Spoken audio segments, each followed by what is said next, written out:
bago pong Batang Maynila. Muli po, palakpakan po natin Vice President Sara Duterte!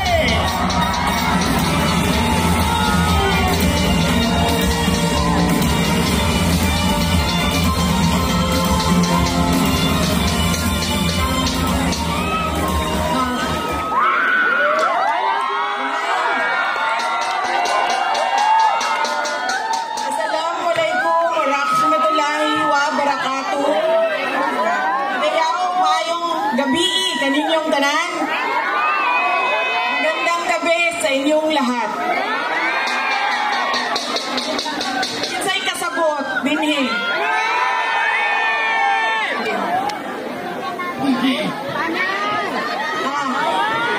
Unahin ko po muna ang aking mga pagpapasalamat. Una po, ang pagpapasalamat natin sa ating pinakamamahal na Mayor ng Siyudad ng Maynila, Isko Moreno Dumagoso.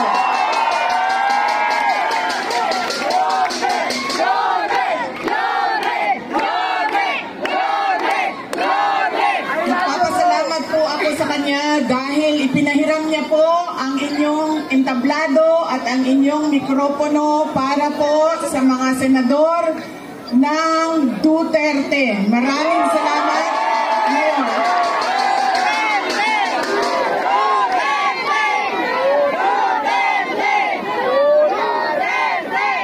Ang sunod na pagpapasalamat ko ay sa inyong lahat, mga kababayan namin dito sa Maynila. Maraming salamat sa oras ninyo at sa pagkakataon na ibinigay ninyo sa akin at sa amin ngayong gabi na ito. Maraming salamat.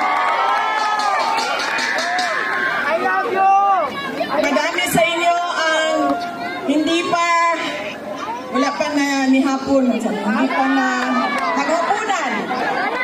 Marami sa inyo ang hindi pa naghapunan, hindi pa nakaluto, at kanina ba dito, mainit, pero nandito kayo para sa amin at para sa bayan. Maraming salamat sa inyong lahat. Ang susunod ko po ang pagpapasalamat. Mahal ko kayo, ma'am. Mahalin din natin patuloy ang ating mahal na inang bayan, ang Pilipinas. I love you, Sarah! I love you too. Sisterly love na ito, sis. Mahal ko kayo. Kaya ako nandito ngayon. Ang susunod po na pagpapasalamat ay mula po sa pamilya namin. Papasalamat po kami sa pagmamahal at suporta na ipinapakita nyo kay dating Pangulong Rodrigo Duterte. Maraming salamat po.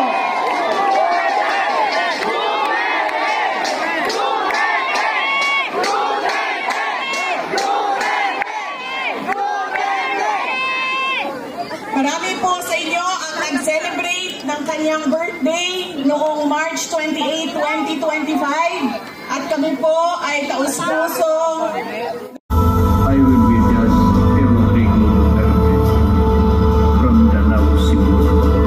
Daghang salamat. Lubos na minahal ni PRRD ng PNP at AFP.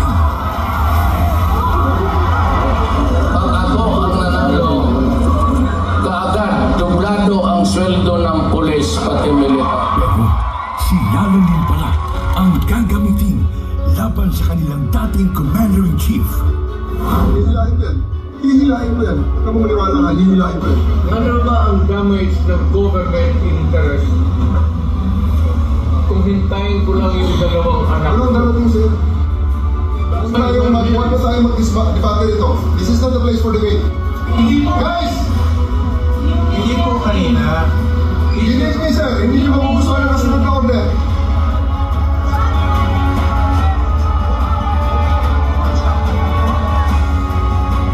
Napilitan sa serbisyo ang iba dahil sa order na isang bangag na namumuno sa kanila.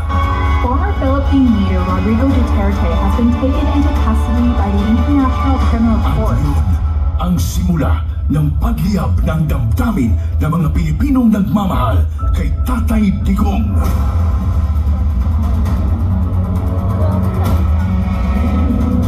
Lumiyab ang sambayanang Pilipino. Bring PRRD home.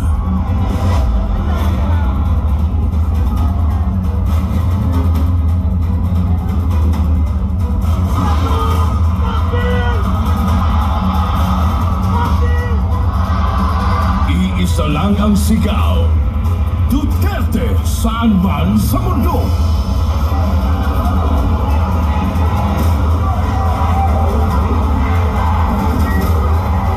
Nagagalit ang taong bayan dahil ramdam ng lahat na walang nagawa ang administrasyong ito. Bayan ang asikasuhin, hindi sariling mithiin. Nais nating katawanin ang nagkakaisang damdamin ng milyon-milyong Pilipino at isapinig ang kanilang pinag-isang mithiin para sa isang mapayapa at nagkakaisang Pilipinas.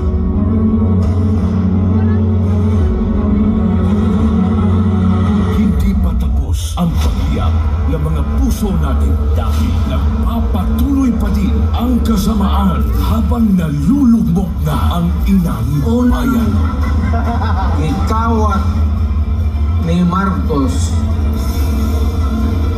ang atong gold reserves.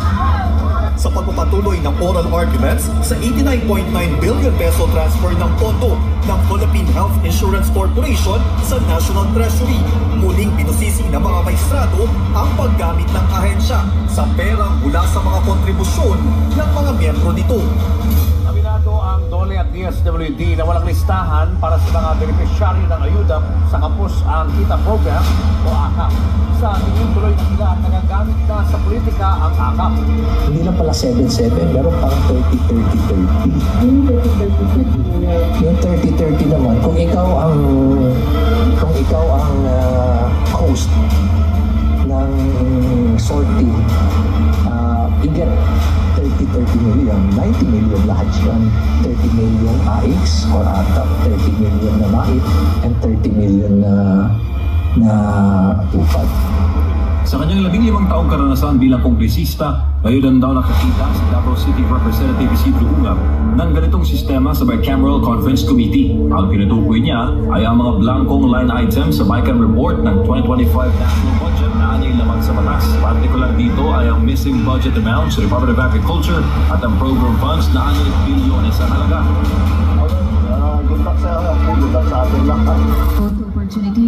Na-promote pa nga ang mga instrumento ng pangingidap kay PRRD. Police Brigadier General Jean Fajardo and family, the chief of the PNP and his family to join the president for a photo opportunity. Walang titigil para sa bayan. Maybe when I say my farewell, I get to live on the last day of my term, I'd like to say something and maybe I'll cry. Gusto kong umiyak dahil hindi ko anong taong binigay nila ng pagmamahal sa akin. Totoo lang.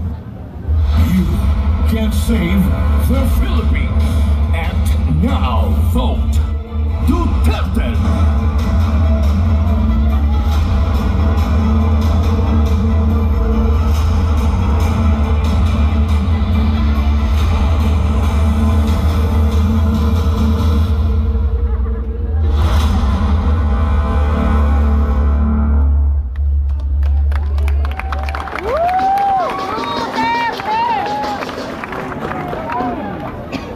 Noong isang araw, nasa ferry ako sa Toledo, Cebu.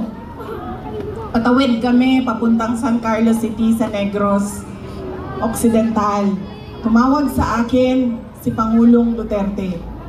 Sabi niya sa akin, idiretso ko na daw na sabihin sa inyong lahat na siya ay nakikiusap na iboto ang 10 kandidato ng Duterte. Diretso. Mamaya, ma'am, idagdag kita. Sandali lang.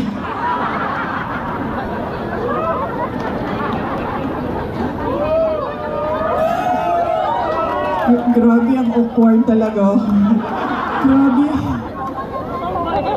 Hindi ikaw ang pinapahirapan ko, ha? Ikaw ang nagpapahirap sa akin ngayong gabi na ito. Nahihirapan ako kasi alam mo, magkaibigan tayo. Alam ko kung gaano katino at gaano katalino mo. Kaya...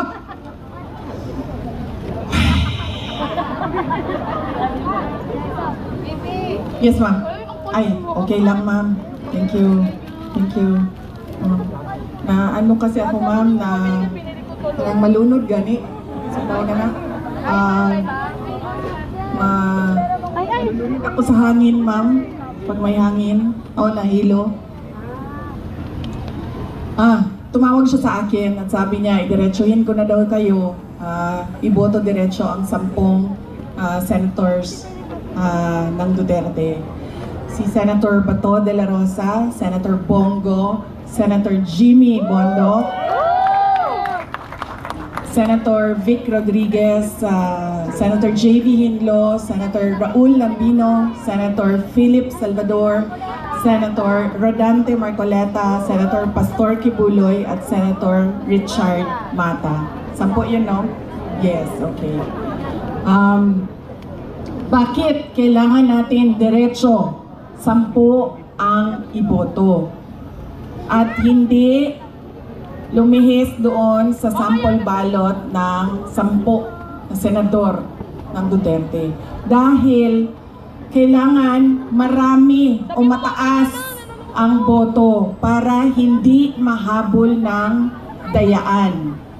Kailangan malayo at malaki ang boto ng isang senador para hindi siya mahabol ng dagdag bawas sa dulo ng ranking. Kaya kailangan diretso 10 Duterte. At ang susunod na rason ay noong ako ay tumakbo noong 2022, ang plataforma namin ay pagkakaisa at pagtutuloy ng nasimulan ni Pangulong Duterte, pagtutuloy ng pagbabago, unity at continuity. Hindi nangyari ang unity at continuity. Ang nangyari ay puro na lang benggahan sa politika at wala nang nangyari sa bayan.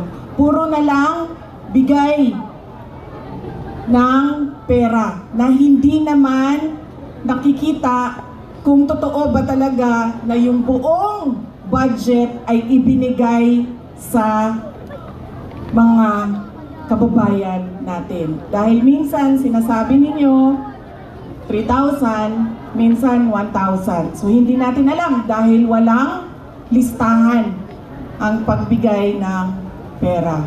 Bakit kailangan diretso ang boto sa 10 senador? Mahirap habulin ang dayaan, kaya kailangan boto ninyo diretso.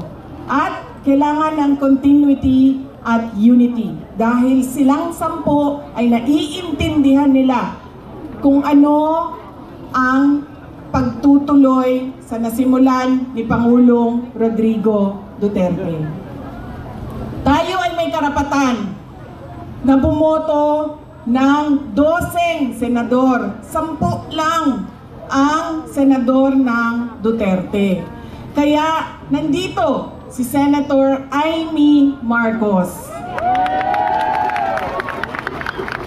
na humihingi ng tulong ninyo para siya ay maibalik sa Senado at maituloy niya ang pag-imbestiga ng pagnanakaw kay dating Pangulong Rodrigo Duterte. At pangako niya ay tutulong din siya sa pagransam o pagkuha balik at ibalik dito sa ating bayan si Pangulong Rodrigo Duterte. Huwag ka mag-alala, ako naman nangako niyan, hindi ikaw. So kung hindi siya mabalik, hindi mo kasalanan. Pero nagsabi siya, tutulong siya. Dahil naiintindihan niya na mali ang ginawa at naiintindihan niya na walang direksyon ang ating gobyerno sa ngayon. Kaya andito siya para sa inyong lahat at para iboto ninyo balik sa Senado. Senator Amy Marcos.